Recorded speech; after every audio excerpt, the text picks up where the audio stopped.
Magandang araw mga kapadadong vlog. Andito na naman tayo sa panibagong vlog natin gagawin ngayon sa araw na ito. Araw ng Wednesday dito sa Saudi Arabia kung saan nga ay kami ay deriba sa trabaho. So, dito ay naisipan namin bumaba o pumunta sa syudad para mag-grocery at meron din sadya yung aking kasama na nagyaya. So habang kami ay naglalakbay dito sa kahabaan ng daan na 'to, nakikita ko 'tong paglubog ng araw. Ang ganda ng tingnan guys 'no. Talagang makulit at yung langit, ang ganda ng clouds. Ayan at namamangha talaga ako dito kaya kinuhanan ko na agad.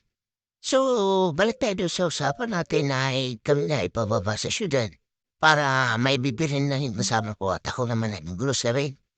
So, titignan natin kung ano yung kanyang bibilhin do'n sa siyudad para naman kahit papaano makakapamasyal din tayo. So, dito na kami sa malapit sa siyudad. So, naisipan din ng masama kong mag-breakfast muna kami kasi galing naman kami sa night duty. So, naisipan namin mag-McDonald's at nandito na kami in Vox Cinema. Meron din dito sinihan sa Saudi Arabia ngayon. So, talagang mabago ng panahon dito. So, may nakita kaming Burger King's, McDonald's, at closed yung coffee shop. So, sabi naman ng kasama ko, madalas sila dito sa McDonald's. So, papasok na lang daw siya diyan kasi diyan na lang doon breakfast.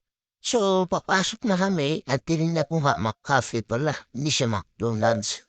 So, ang ganda lang dito sa paligid na to dahil hindi crowded yung Fox na yung sinima nandun sa dulo ay meron na sinihan, hindi ko alam kung magkano na ngayon. So, nagtingin-tingin muna ako ng video-video yung kasama ko ay nauna napapasok. So, habang nag-video-video ako nagpapansin ko ang ganda lang talaga nakukuha nila. So, ang niyaya na nga nila ako, so pasok na tayo para malaman natin kung anong goal gawin nila. So, papasok na ito, napansin ko agad si kabayan, yung ating kababayan ay siya pala yung dahilan na yun.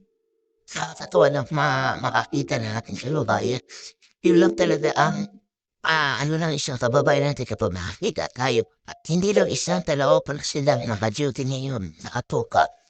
So ito yung pa rin yung mga pagkain at hindi ko na naisipan kita na si kabayan ko siya nahiya. Hindi talaga ako mag-video-video. So nagkukunwari lang ako dito na binibidyoan ko yung mga produkto nila. Pero totoo lang, gusto ko na rin siya tanongin ko talaga saan sila. Sa Pilipinas. So nahiya naman ako, hindi ko na lang tinuloy. So pagkatapos namin ng breakfast ay dumiretso kami sa siyudad kung saan ay naisipan niya dumaan sa alahas kasi magpa-customer siya para illegal niya sa kanya na babae. So habang palapit na kami po sa siyudad na yun, nakita namin itong daan at may artificial na water, yung tubig. So namamangha din naman ako. So pagkatapos nung nag-parking lang kami at naglalakad na kami papunta sa sentro. So ito yung kami nakikita.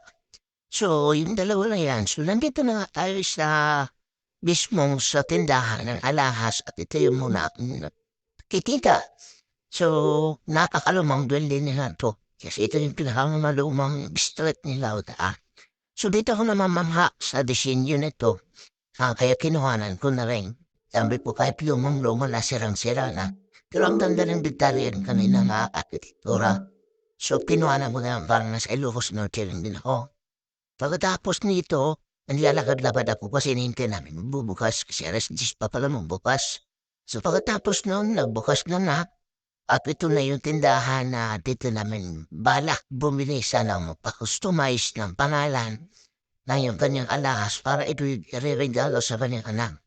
So ako naman, dahil hindi naman ako bibili, kumuha lang ako ng video dito. At namamangha pa rin talaga ako kahit ang tagal ko na dito sa Saudi Arabia. Pero hindi pa rin ako nakabili ng mga alahas. Ang nabili ko lang talaga within right ko dati. At saka yung aking kwintas kaso lang. Kwintas hindi naman ako mahilig kasi makatake. So dito namamangha ako ang presyo nito ay nasa 210 kung sa pesos na ipulpo lang namin na 3,000 per gramo. So yun, hanggang ngayon ay talaga miss pa rin ako sa mga disenyo, sa mga bigat ng alahas. Ano naman itong alas nito, talagang walang security guards dito sa tindahan na 'to. Iiwanan namin ng isarado, wala namang security guard, wala naman dito magnanakaw o mga nangangaransak. So dito ay sa kabila naman ay may kamahalan na sa 235 contents for clean mo prepared. Kayo lang bahala mag-google. So dito lang talaga ang medyo mura. Kaso nga lang customize kasama ko. At umabot din ng nasa 38,000 ang halaga ng kanyang pag-customize ng alas para sa kanyang anak. So ako, bala ko sana yung nabibili yung singsing kaso nga lang, mahal din sa 35,000 pesos. So hindi na nakasunod ng tayo pera. So titingin-tingin na lang tayo